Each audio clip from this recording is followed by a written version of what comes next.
बोरो आंनि थाबिसा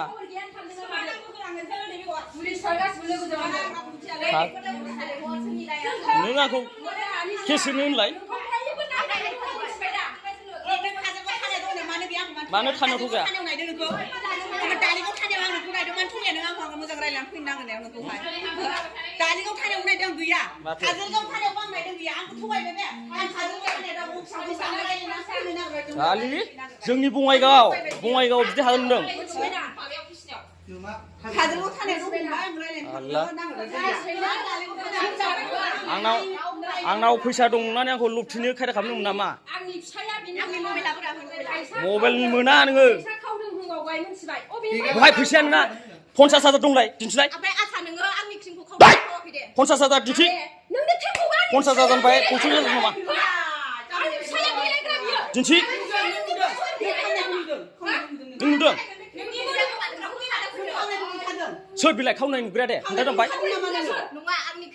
खावनाय नुग्राया सोर बे होमबा मानो फैसा गैयाबा ओमफ्राय नोंनाव बोरै आंखौ होनो हा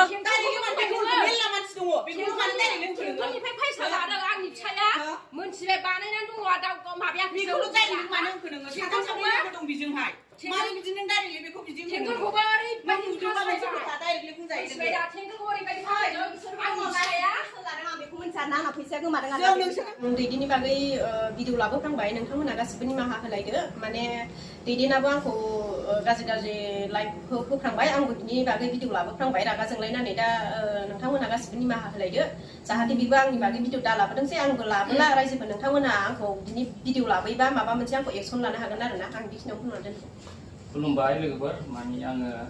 निजिराखौ दहाय लाइभआव एसे गाज्रि बुंनाय जादों ओमफ्राय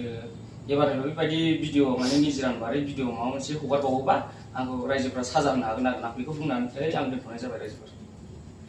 खुलुमबाय लोगोफोर दादि निजिराया ससियेल मिडियायावहाय आंनि फिसायखौहाय फानगासिनो ना ओरैबायदि नङैखौनो होननानै फोसावदों ओमफ्राय जोङो दा निजिराजोंहाय सावरायनो होननानैहाय फैदों आरो ना निजिरानि रुमावहाय ओमफ्राय दा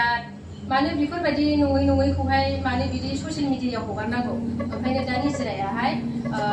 आंनाव निमाहा बिबाय आंबो निजिरानावहाय निमाहा बिबाय आरोना खुलुमबाय